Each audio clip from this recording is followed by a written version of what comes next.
오늘은 요한복음 11장 25절, 26절 말씀 통해서 우리는 죽음을 어떻게 봐야 하는가라는 제목으로 하나님 말씀 같이 나누도록 그렇게 하겠습니다.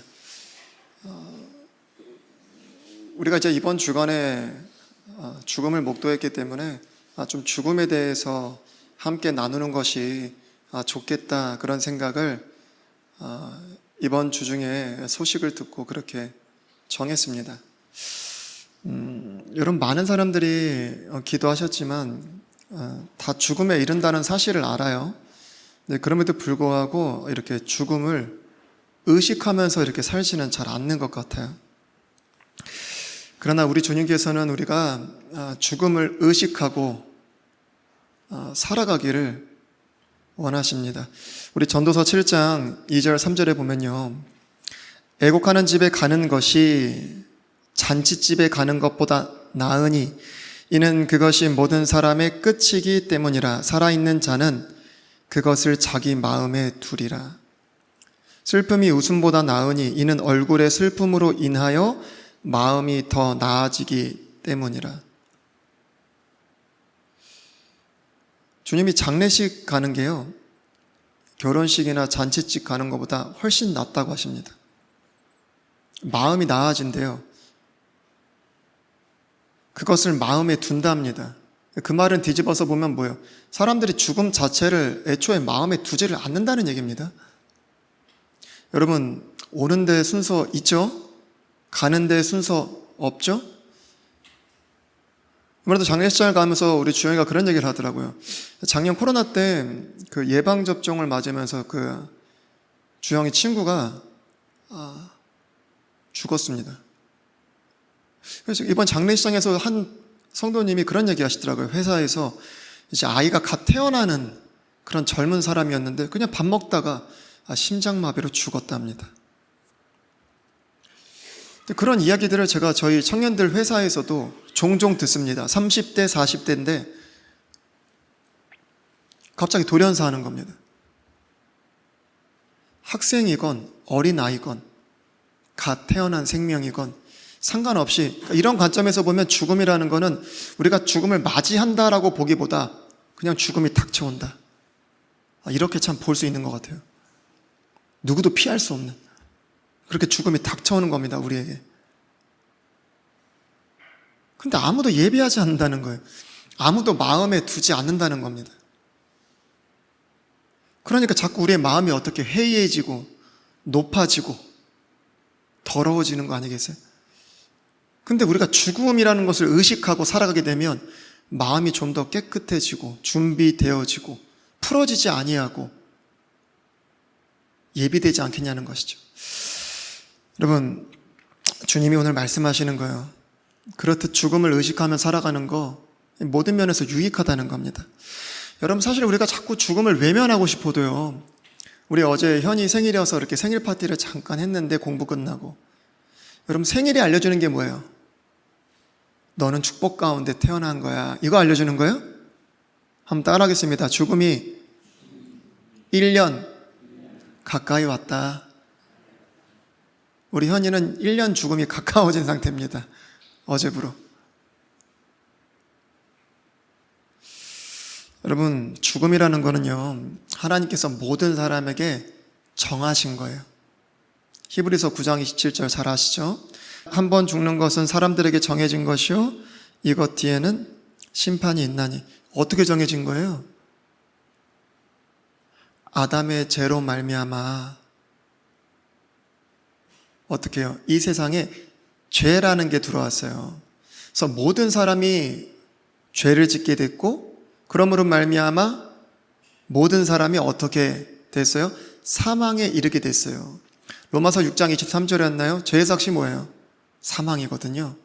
그래서 죄가 이 세상에 한 사람으로 말미암아 들어오고 그 죄로 말미암아 모든 사람이 다 범죄하게 됐어요. 그래서 죄의 삭은 사망이기 때문에 모든 사람 가운데 이 사망, 죽음에 이르게 된 겁니다. 여러분, 이 죽음이라는 게요, 단지 육체의 죽음만을 얘기하는 건 아니에요. 오늘 우리가 죽음을 어떻게 봐야 하는가에 대해서 살펴보고 있는데, 여러분, 우리가 성경을 보다 보면요, 어떤 단어나 어떤 주제를 이렇게 정의할 때요, 세상과 다를 때가 참 많아요. 우리가 시편 1편 봤을 때인가요? 그럴 때도 제가 경건치 아니한 자들이 세상에서 말하는 것과 또 성경에서 말하는 것에 조금 차이가 있다 제가 말씀드렸던 걸로 기억하는데, 죽음이라는 부분도 마찬가지예요. 여러분, 세상에서는 죽음을 어떻게 봐요? 끝났다? 사라진다? 소멸된다? 이런 개념을 가지고 죽음을 보는데, 성경에서는 죽음을 어떻게 얘기하냐면, 죽음은 분리예요, 분리. 누구와의 분리예요? 하나님과의 분리, 하나님과의 분리. 여러분, 성경에서는 죽음을 크게 이렇게 세 가지로 얘기해요. 첫 번째는 뭐냐면, 에베소서 2장 1절에 있는 말씀처럼 우리는 부패한 피를 가지고 태어났잖아요. 아담 이후에 태어난 모든 사람들은. 그 말은 무슨 말이냐면 죄성을 가지고 태어났다는 거예요. 그래서 에베소서 2장 1절에 가면 우리는 범법과 죄들 가운데 다 어떤 상태라고요? 죽어있는 상태. 영적으로 죽어있는 상태. 이게 첫 번째 죽음이고, 그리고 두 번째 죽음은 뭐예요? 첫째 사망이라고도 하는데, 너는 흑이니 어디로 돌아가라 그래요? 흙으로 돌아가라. 요 육체적인 죽음을 첫째 사망이라고 해요. 그리고 요한계시록 20장 14절이었나요? 거기에 보면 첫째 부활이 나오고 둘째 사망이 나옵니다. 그 둘째 사망은 뭘 얘기하는 거예요? 영원히 하나님과 분리돼서요, 그 지옥의 불 속에서 사는 것, 이것이 둘째 사망입니다. 여러분, 하나님과 분리되어진 것이 죽음이라고 한다면 생명은 뭘까요? 하나님과 연결되는 게 생명이란 말이에요. 여러분, 이 땅에 태어나는 모든 사람은 다 뭘 가지고 태어난다고요? 부패한 피, 이 죄성을 가지고 태어나요. 그러면 죄인들로서 하나님과의 관계가 단절된 이 죽음의 상태에서 태어나는 겁니다. 그래서 제가 죽음은 분리라고 한 거예요. 왜냐하면 여러분, 원래 우리는 하나님과의 이 관계 속에서 생명이었어요. 그렇죠? 근데 뭐가 들어왔다고요? 요 사이에? 죄가. 여러분, 죄라는 거는 하나님과의 관계를 단절시켜요. 왜냐하면 우리 하나님은 뭐 하시기 때문에? 거룩하시기 때문에. 그래서 죄로 말미암아 이 관계가 어떻게 됐어요? 단절이 된 거예요. 그럼 생명이 아니라 뭐예요? 단절되는 순간? 죽음이 되고 사망이 된 겁니다. 그러니까 우리가 처음 죽음을 살펴볼 때도 뭐예요? 결국에는 이 생명의 관계에서 분리가 되면서 죽음의 상태가 된 거거든요. 또 마지막 죽음이 뭐라고요? 하나님과 영원한 분리. 세상에서 말하는 것처럼 끝나고 사라지고 소멸되는 게 아니라 영원히 지옥불 속에서 사는데, 그 고통받는 게 죽음이 아니라 뭐라고요? 하나님과 영원히 분리되는 거. 이게 성경에서 말하는 뭐다? 죽음이다. 그러면 우리에게 죽음이라는 건 뭐예요? 아무 상관없는 거예요. 그렇잖아요. 여러분, 우리들은요, 죽음 가운데 태어났지만 예수 그리스도의 생명으로 다시 태어났잖아요. 이 죄의 문제가 해결됐잖아요. 다시금 하나님과의 관계가 회복됐잖아요.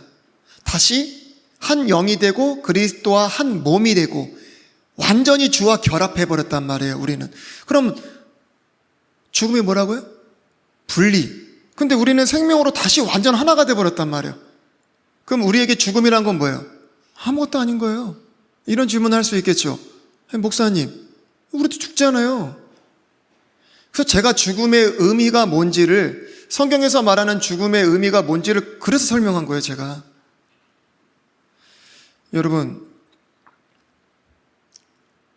주님에게 죽음이라는 게 있어요, 없어요? 주님은 그냥 생명이란 말이에요. 오늘 본문 읽으셨죠? 주님은 부활이고 생명이세요. 근데 우리가 주님과 한 영이 되고 한 몸이 되고 완전히 주와 결합했단 말이에요. 자, 그러면 제가 다시 질문해 볼게요. 그럼 우리에게 죽음은 죽음일까요? 우리도 둘째 사망의 해를 입지 않고 이제는 죽음의 상태 가운데 있지 않지만 우리도 첫째 사망은 믿는 사람이건 믿지 않는 사람이건 다 똑같이 겪어야 한단 말이에요. 겪었고 우리 모두 다 겪게 될 겁니다. 또 언제 찾아오게 될지 몰라요. 언제 겪게 될지 모르지만 겪게 됩니다. 그러나 그 죽음을 우리가 죽음으로 볼 수 있을까요? 자꾸 세상의 관점에서 우리가 죽음을 보니까 자꾸 죽음 속에 매여 있는데 과연 성경에서 말하는 죽음의 의미로 본다면 우리의 죽음을 죽음이라 볼 수 있냐는 거죠. 여러분 요한복음 11장 25절 26절 오늘 본문 말씀 다시 한번 볼게요. 예수님께서 그녀에게 이르시되 나는 부활이요 생명이니 나를 믿는 자는 죽어도 살겠고, 자, 이 말에 집중하십시오. 죽어도 살겠고 누구든지 살아서 나를 믿는 자는 결코 죽지 아니하리라. 요 두 번째 또 집중하십시오. 결코 죽지 아니하리라. 이것을 네가 믿느냐? 믿으세요?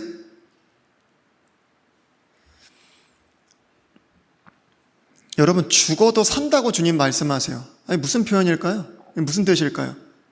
여러분 우리는 지금 영생을 받은 상태죠. 영생을 누리고 있는 상태입니다.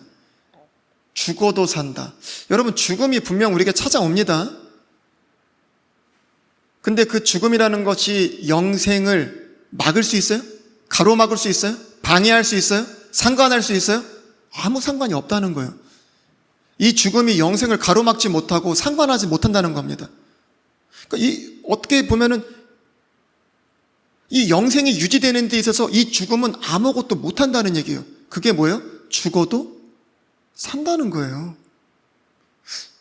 그럼 여러분 죽음이 될 수 있을까요? 우리에게? 두 번째 우리가 집중해야 될 게 뭐라고 했죠 제가? 살아서 믿는 자는 영원히 죽지 아니하리라. 여기서 살아서가 살아생전에 내가 육신의 생명이 있는 살아생전에 믿는 사람은 영원히 죽지 아니하리라 이런 개념보다요. 여기서 살아서라는 게 뭐냐면요.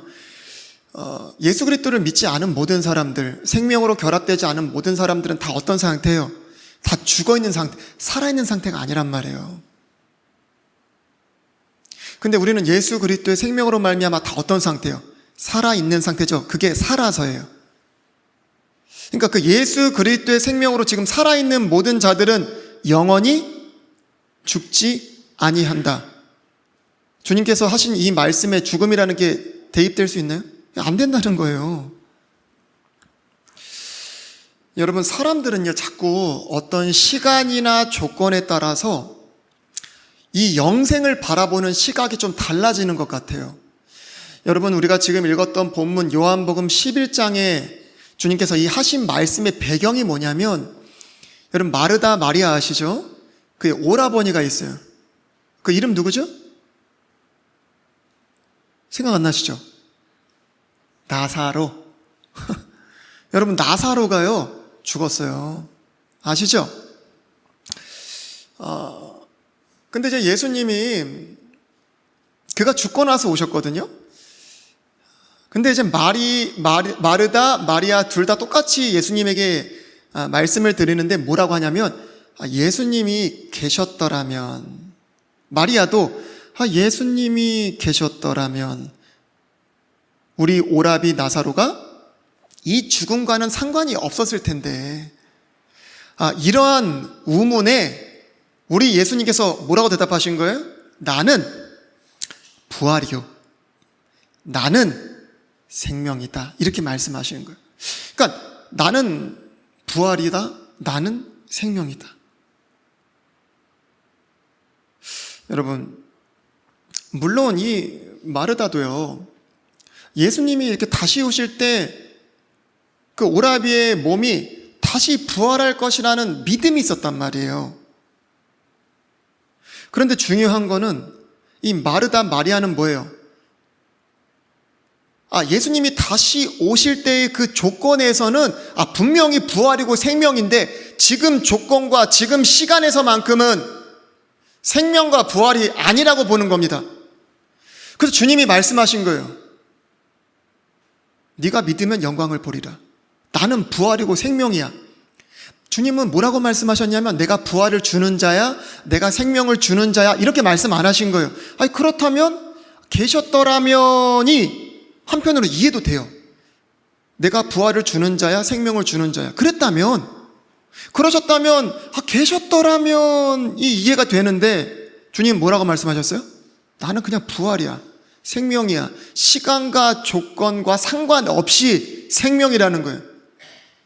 죽음 앞에서도 생명이고, 그 어떠한 시간과 조건과 상관없이 우리 예수님은 부활이시고 생명이세요. 이거 믿으세요? 여러분, 요한복음 11장에 가면요, 예수님이 신음하시고 우십니다. 우세요. 왜 우세요? 그 죽음 앞에서, 그 시간과 조건 앞에서 어쩔 줄 몰라 하는 그들을 바라보시면서 나는 부활이요 생명이라고, 시간과 조건과 상관없이 부활이요 생명인데, 그 죽음 앞에서 어쩔 줄 몰라 하는, 그 시간과 조건 앞에서 어쩔 줄 몰라 하는 그들을 보면서, 다른 말로 하면 뭐예요?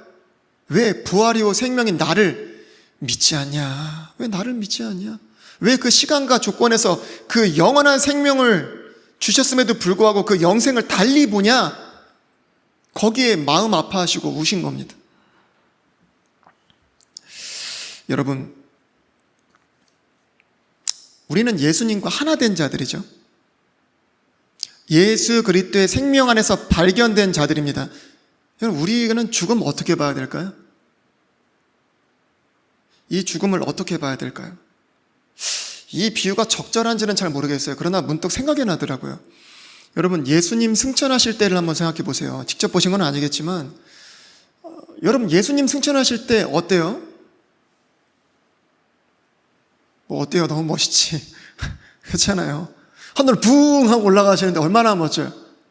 여러분, 성도의 죽음은요, 죽음이 아닙니다. 그래서 이런 표현을 쓰시잖아요. 소천하셨다. 여러분, 승천이 뭐예요? 하늘로 올라간다는 얘기예요. 여러분, 성도가 죽으면 지옥으로 내려가요? 하늘로 올라가지? 하나님께로 가죠? 그래서 우리가 뭐라고 합니까? 천국 환송식, 그렇죠. 기쁘게 보낸다는 거예요.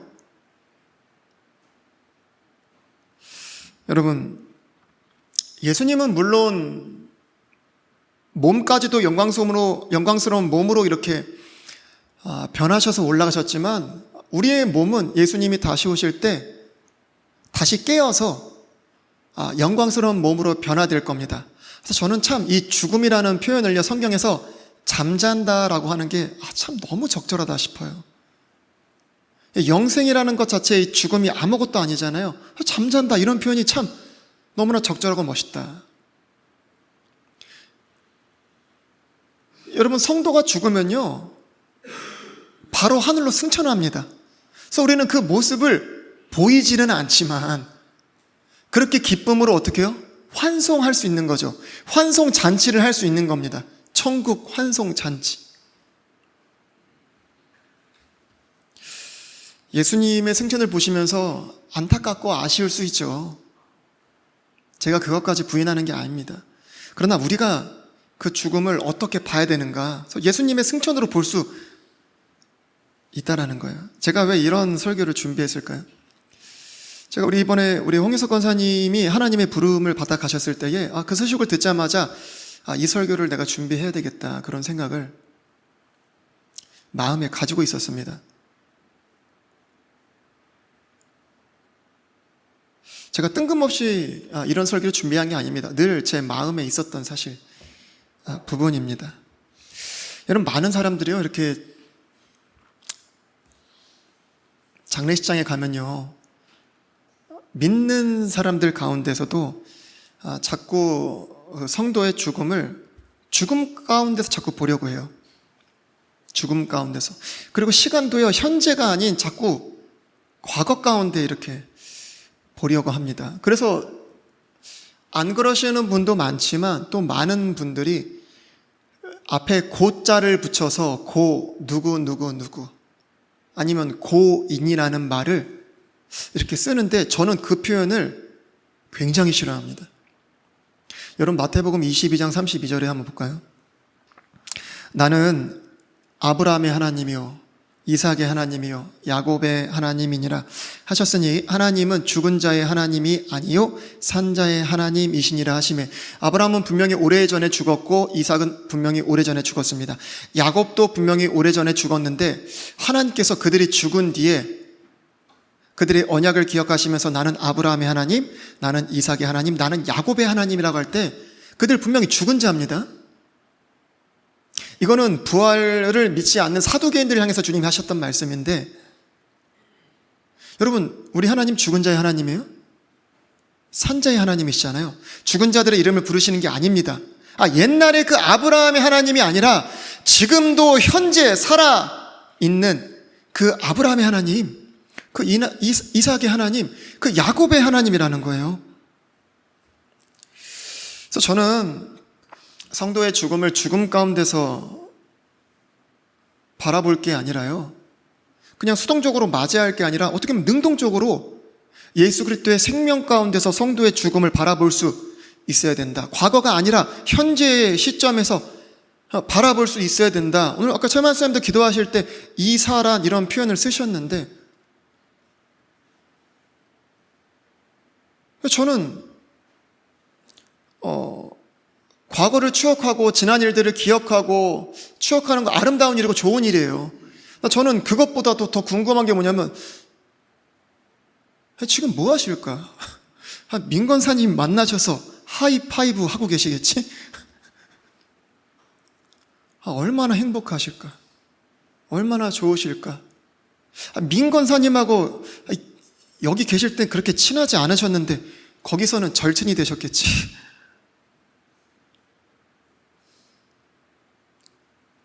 여기서는 누군가의 할머니, 누군가의 어머니, 누군가의 아내였지만, 우리가 자꾸 그리스도 안에서 가족이라고 아무리 떠들어도 자꾸 이 육신이 방해하고 이 육신의 정신이 그것을 거부했는데, 이 육신을 완전 벗어버렸기 때문에 이제 그는 진정한 그리스도의 몸 안에서 나와 한 가족이구나. 진정한 내 어머니요, 내 할머니요, 내 친구요, 내 부모요, 내 형제겠구나. 전 문득 그런 생각이 들더라고요. 제가 장례식장에서 청년들하고 교제할 때 그런 얘기를 했었습니다. 나의 관심은 그가 지금 뭐하고 있지입니다. 그가 어땠었지가 아니라 그가 진정 나의 가족이 되었겠구나. 이젠 그와 나 사이에 방해하는 것이 하나도 없어졌겠구나. 그런 생각을 저는 했습니다. 여러분, 애초에 죽음을 주신 이유가 뭐예요? 주님께서 우리에게 왜 굳이 죄의 삭을 사망이라고 정하셨을까? 여러분, 애초에 주님이 죽음을 주신 이유가 뭐냐면 생명을 찾고 구하게 하시기 위해서 주신 거예요. 우리가 죽음 앞에 서면요, 이러한 질문을 하게 됩니다. 죽지 않을 방법이 없을까? 생명이 없을까?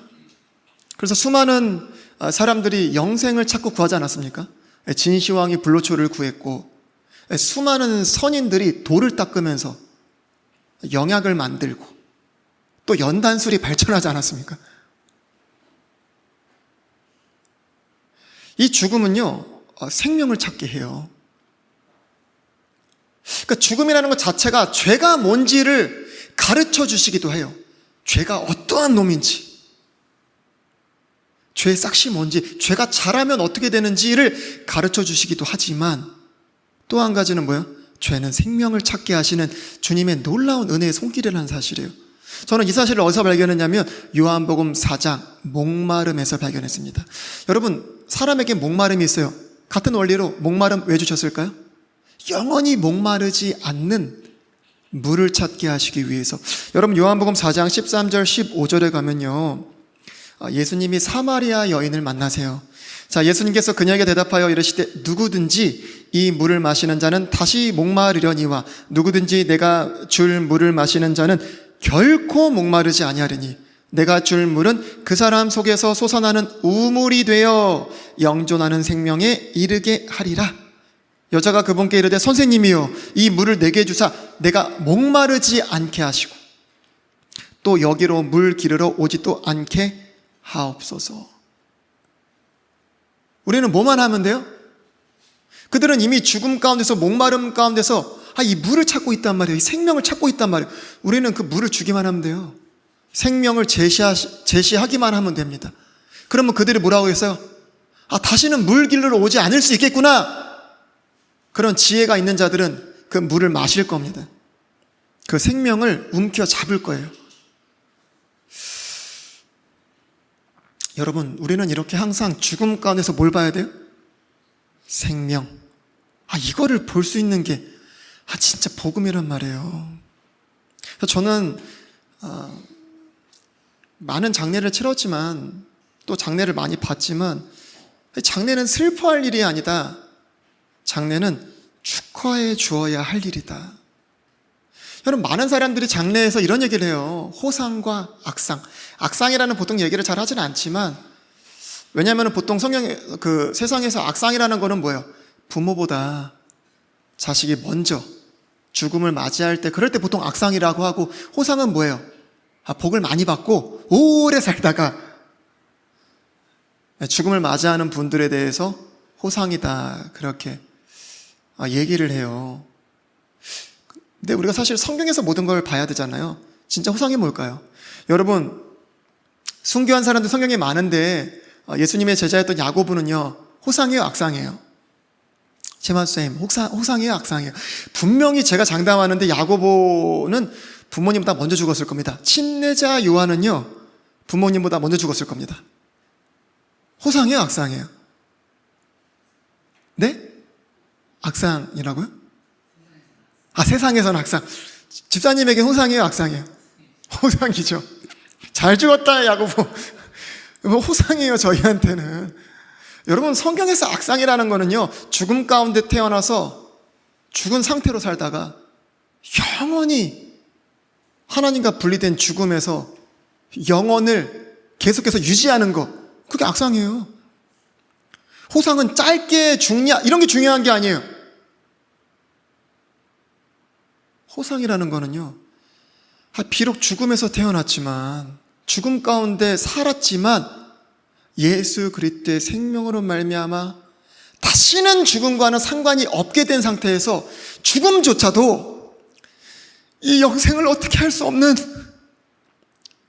그런 영생을 소유한 채 잠든 자에게 쓸 수 있는 표현이라 저는 생각합니다. 저는 많은 사람들이요,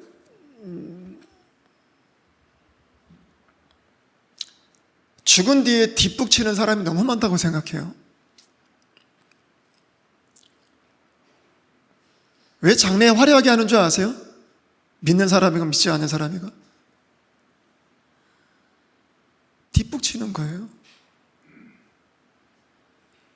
왜 더 경건하게 하려고 하는 줄 아세요? 제 표현이 너무 경박할지 모르겠는데 그거 뒷북치는 거라고 생각합니다. 저는 정말 그 사람을 예우한다면, 그 사람을 대우하고 그 사람을 존중한다면요, 장례식을 거하게 하고 예식을 거창하게 하고 그러면서 뒷북칠 게 아니라 그가 정말 살아있을 때요, 진정한 호상이 호상될 수 있게,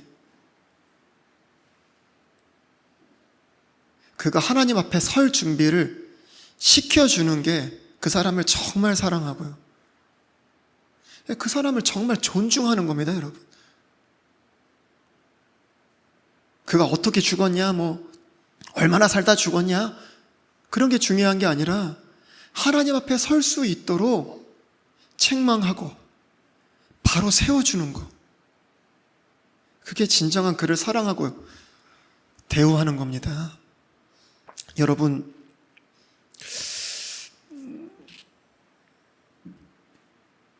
그럼에도 불구하고 많은 사람들이요, 자꾸 장례를 치르면서 이 생명의 관점보다는 죽음 가운데서, 현재보다는 과거에 자꾸 집중한다는 거예요. 여러분, 우리가 이 땅에 살면서 최고의 목표가 뭐예요? 나라는 놈이, 내 자아가 완전히 파쇄되고 부서져서 예수 그리스도만 남는 거, 예수 그리스도만 보여지는 거, 이게 우리의 소망이잖아요. 여러분, 이게 꿈이잖아요. 이게 우리의 신앙의 목표잖아요. 그거를 위해서 우리가 날마다 육신으로 말미암아 죄와 뭐하기까지 싸운다고 그래요? 피 흘리기까지 막 싸운다고 그래요. 근데 죽음이 뭐예요? 이 육신과 죄가 끝장나는 시간이에요. 드디어 이 전쟁이 끝이 나는 시간입니다.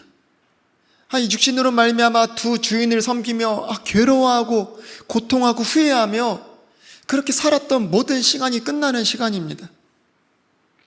저는 함께 전장에서 싸웠던 전우로서 전우애를 가진다면 슬퍼할 일이 아니라 축하해 줄 일이라고 생각합니다. 전우가 아니라면, 같이 피 흘리며 싸운 사람이 아니라면 그렇게 생각하지 않을 수 있는데, 정말 같이 피 흘리면서 싸웠던 전우라면 아마 저와 똑같은 생각을 할 겁니다. 축하해 줄 거예요. 분명히 육신을 입고 있을 때는 주님을 볼 때도 희미하게 봤단 말이에요. 분명하게 보지 못하고 때로는 방황하기도 하고 헷갈리기도 했는데, 죽음을 맞이하는 순간, 이 육체를 벗는 순간부터는 어떻게 해요? 하나님이 나를 아시듯 내가 하나님을 알 수 있게 됐단 말이에요. 제가 지금 뭘 얘기하고 있는 거예요? 이 땅에서 바랬던 그 사람의 그 꿈이 이루어지는 순간이 뭐예요? 그게 죽음이에요. 여러분, 2002년 월드컵, 우리나라가 처음이자 마지막으로 4강에 진출했습니다. 그때 슬로건이 뭐였어요? 꿈은 이루어진다. 제 기억에 그때 제가 고등학교 한 3학년 그랬던 것 같아요. 축제의 도가니였습니다. 너무 신나가지고요. 그때 이탈리아 경기였나요? 막 역전에 막 연장전에 막 가면서 제가 너무 신나서 막 이기자마자 소리를 지르고 막 밖에 뛰어나와서 막 돌아다니고 막 해서는 안 될 짓을 하고 막 그랬었어요, 그때. 너무 신나서. 축제의 도가니였죠. 여러분 기억하십니까? 여러분들은 아마 거룩하셔서 그때도 아마 기도하고 계셨겠지만, 여러분 모든 사람이, 전 국민이 축제의 도가니였습니다. 근데 죽음이 뭐라고요? 그 꿈이 이루어진 순간이에요. 4강밖에 진출을 못했어요. 우승을 못했습니다. 그때 한국은 슬로건을 내걸었지만 꿈이 안 이루어졌어요. 근데 성도의 죽음은 그 꿈이 이루어져 버렸단 말이에요. 4강만 가도 전 국민이 축제의 도가니인데, 성도가 죽음을 맞이했는데 그 꿈이 이루어졌는데, 이거 축제의 도가니탕 해먹어야 되는 거 아니에요? 여러분, 우리 잘 아는 찬양 중에 주여 지난밤 내 꿈의 찬양이 있어요. 그 마지막 후렴이 뭐예요? 나의 놀라운 꿈 정녕 이루어져. 뭐예요? 주님 얼굴을 배우리라. 2절 가사가 뭐예요? 이 땅에 살면서 마음이 막 괴롭고 섭하고 막 낙심될 때에도 그가 무슨 소망을 붙들고 무슨 꿈을 가지고 버틸 수 있었대요? 주님 얼굴 뵙는 거. 그 꿈이 이루어졌다니까요. 이제 희미하게 보는 게 아니라 주님이 나를 보듯 나도 주님을 볼 수 있는 그 꿈이 이루어진 순간, 언제금 이 전쟁이 끝날까?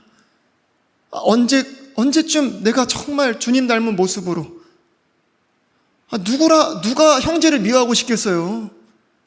자꾸 이 녀석이 자꾸 그거를 방해한단 말이에요. 누가 믿음으로 살고 싶지 않겠어요? 누가 주님을 뜨겁게 사랑하고 싶지 않겠어요? 그 꿈이 이루어지는 순간이라니까요. 저는요, 그래서 홍익석 권사님이 부러워요. 너무너무 부럽습니다. 어제 제가 잠에 잠깐 들면서 주영이랑 잠깐 성경 읽고 얘기하면서 부럽다. 또 그냥 호련히 생각하니까 부럽다. 정혜인 사모가 뭐라고요? 그럼 말해 뭐예요? 부럽지. 그러나 아직 우리가 젊고 우리에게 책임져야 될 짐들이 있으니까 참 어쩔 수 없다. 너무 부러운 겁니다. 여러분, 저는요, 홍익석 권사님을 위해서 제가 슬퍼하는 것이 정말 그를 위한 것일까라는 생각이 들어요. 제가 진정 전우로서, 또 그 꿈을 이룬 사람을 바라본 사람으로서, 또 저도 같은 꿈을 가지고 있는 사람으로서 기뻐해 주는 것이 정말 그를 위한 게 아닐까. 근데 중요한 건 많은 사람들이요, 아마 생명 가운데 그 시선이 있다면 저와 같은 생각을 하겠지만, 죽음 가운데 머물러 있는 사람이 있다면, 물론 생각 가운데 그런 것들을 바라봐야 된다는 지식은 있지만, 시간과 조건으로 말미암아 죽음 가운데 그의 생각이 머물고 있다면, 그런 사람들은 보통 더 슬퍼해주고, 더 안타까워해주고, 더 아쉬워해주고, 더 그리워해주는 걸 좋아하더라고요. 여러분, 오늘 제목이 뭐라고요? 우리가 죽음을 어떻게 바라봐야 하는가?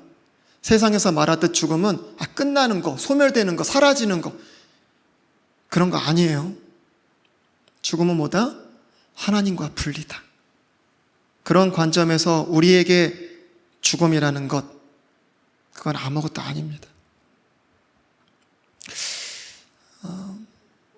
여러분, 그리스도와 하나 된 우리, 한 영이 되고 한 몸이 되고 그리스도와 완전한 주와 결합한 우리는요, 나는 부활이요 나는 생명이라 주님 말씀하셨기 때문에 우리는 죽어도 살고 영원히 죽지 않습니다. 시간과 조건에 따라서 이 영생의 진리가 달라지지가 않아요. 마르다와 마리아처럼 시간과 조건에 따라 죽음을 본다면 주님이 슬퍼하시고 우세요.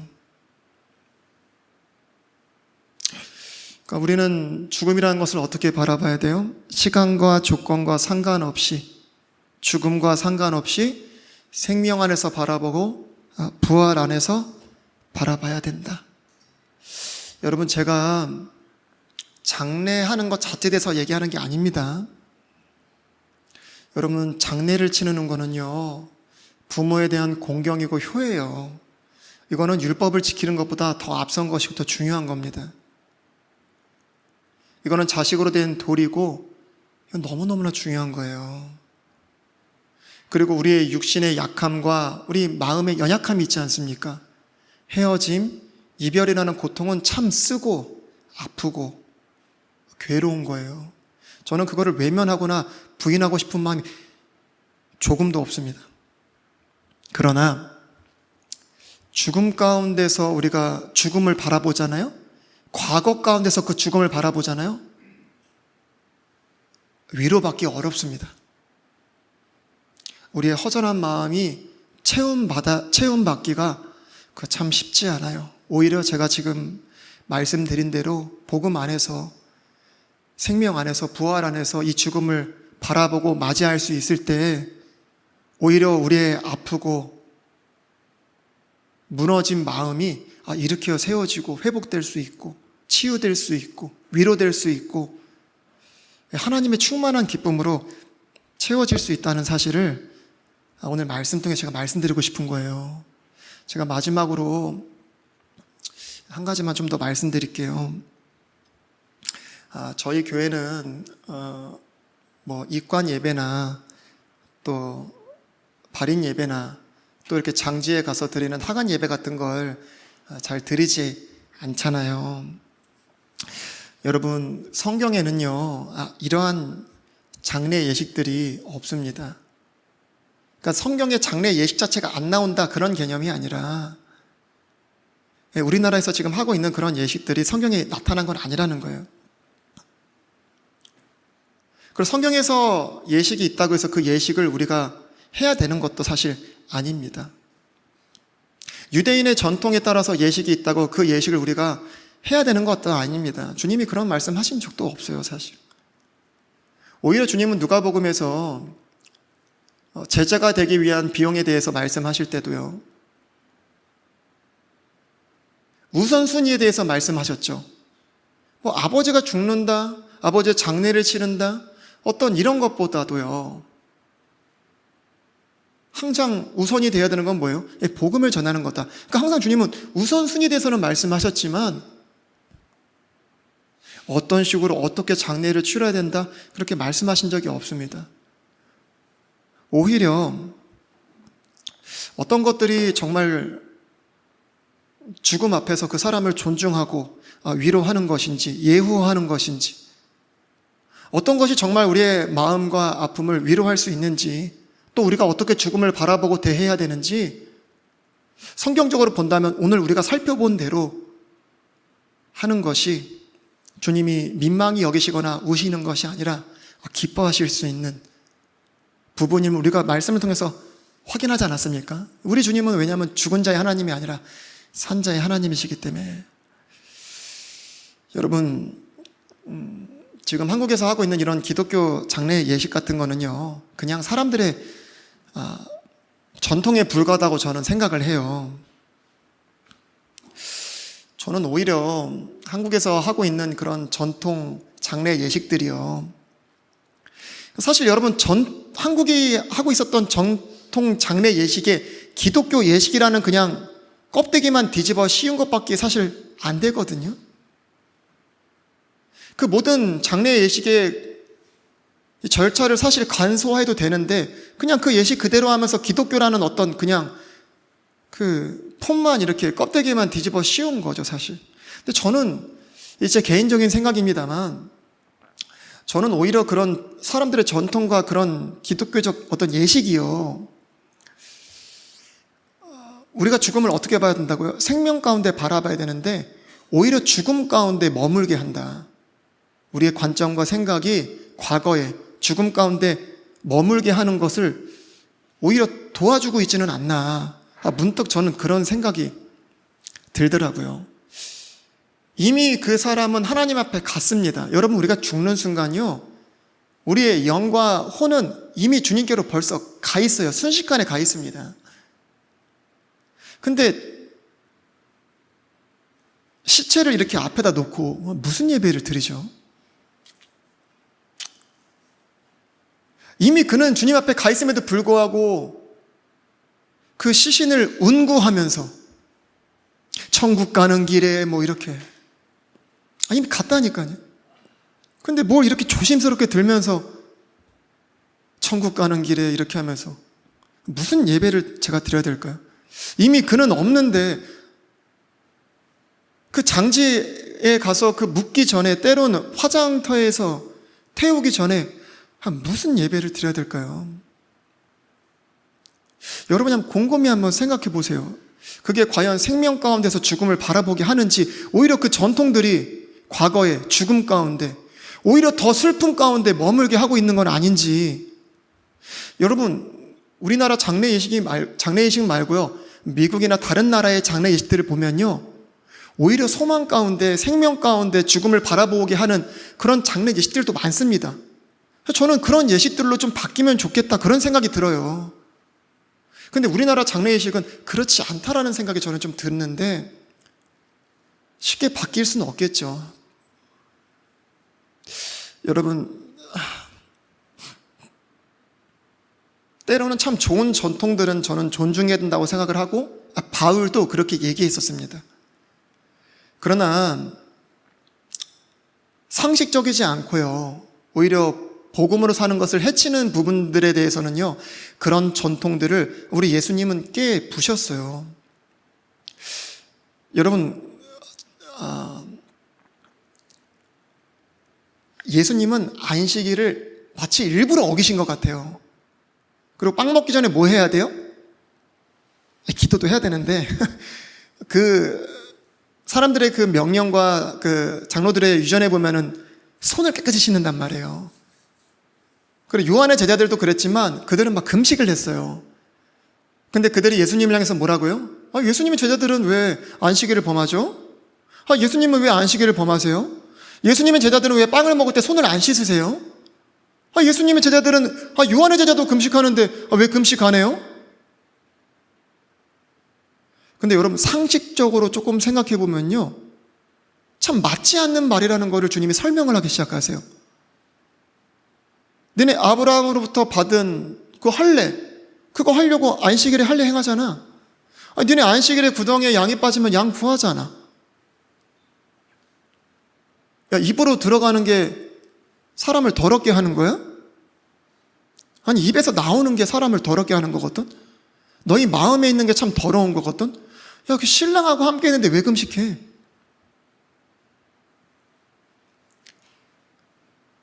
여러분, 예수님과 함께 있었던 제자들은요, 전통을 지키지 않았어요.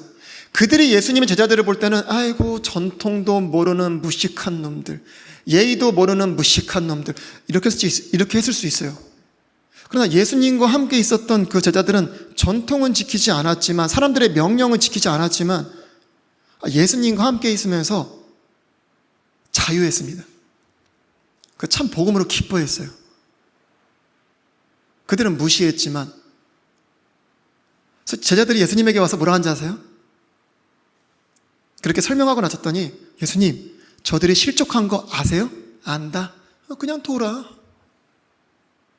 그냥 둬라.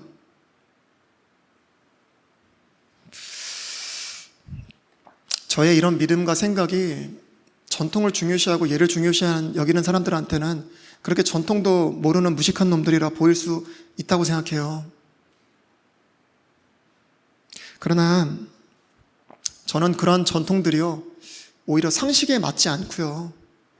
그렇잖아요. 우리가 제사 지내는 것도 그렇잖아요. 막 효를 다하는 것처럼 얘기하지만 세상 사람들도 알잖아요. 죽은 효자는 있어도 산 효자는 없다고.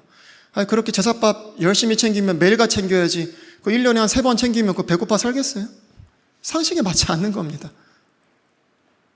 아니, 하나님 앞에 가 있는 사람이 마치 있는 것처럼 시체 갖다 놓고 하는 게 상식에 맞는 거예요, 여러분? 저는 오히려 복음으로 살고 자유를 누리고 기쁨을 누리는데 그런 전통들이 방해가 된다고 생각하기 때문에 저는 그런 부분들이 참 마음이 불편해요. 그래서 주님이 그러면서 계속 뭐라고 말씀하신 줄 아세요? 너희 전통과 사람들의 명령들로 가르치고 나한테 헛되이 경배한다 그래요. 과연 그 예배가 진정한 경배일까요, 여러분?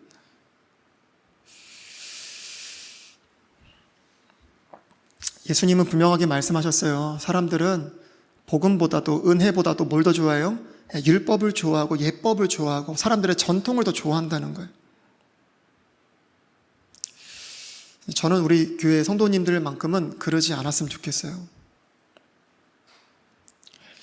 저는 다른 사람들이 뭐라고 하든 다른 교회 사람들이 뭐라고 생각하든 저는 그게 참 중요하지 않아요. 전 자존심도 상하지 않고, 다만 우리 교회 성도님들만큼은 이러한 부분에 있어서 명확한 지식을 갖고 있고, 또 누군가에게 생명 가운데서 죽음을 바라봐야 되는 이 지식을 분명하게 증거할 수 있는 그런 성도님들이 되시는 게 제 간절한 바람이에요.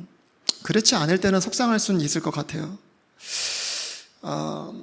여러분, 저는 지금 어떤 우리나라에서 장례 예식을 드리는 자들을 정죄하고 싶지 않아요. 정죄하는 것도 아니고, 또 많은 경우 많은 목사님들, 많은 성도님들이 이러한 진리를 모르지는 않아요. 알고 계심에도 불구하고 부득불 여러 가지 이유를 가지고 또 그렇게 예식을 행하시는 분들도 많이 있어요.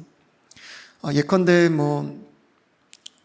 믿지 않는 자들에게 복음을 전하는 기회로 삼기 위해서, 또 때로는 이 죽음을 통해서 믿는 자들에게 하나님의 심판대 앞에 설 준비를 위해 씻는 그 일을 위해 이런 일을 행할 때도 있습니다. 저도 거기에 동의하고, 저도 그러한 이유를 위해서는 언제든지 그러한 일에 동참하고 또 그러한 일들을 행하기를 원해요. 그래서 제가 여러분에게 한 가지 말씀드리는 거는요, 앞으로 저희 교회도 장례가 이젠 계속 있을 거잖아요. 그렇기 때문에 또 믿지 않는 가족들이 있을 수 있고, 우리의 믿음이 다 똑같은 믿음은 아니잖아요. 같은 믿음이 아닌 자가 있을 수도 있기 때문에 입관 예배든 발인 예배든 임종 예배든 어떤 것이든지 간에 이 장례 예식 가운데 그러한 절차들이 필요하다고 하시면 저한테 말씀을 하십시오. 그러면 제가 그 장례 예식에 맞춰서 제가 그렇게 준비해서 그렇게 예식이 진행될 수 있도록 그렇게 하도록 그렇게 하겠습니다. 제가 오늘 말씀드린 거는요, 우리가 부득불 그러한 예식을 행할 수밖에 없는 상황일지라도 우리의 마음과 우리의 생각과 우리의 지식은 죽음을 어떻게 봐야 된다고요? 철저하게 생명 가운데, 부활 가운데 봐야 된다는 사실을 말씀드리는 겁니다. 오늘 우리 잠깐 말씀 드는 것 가지고 잠깐 기도하겠습니다.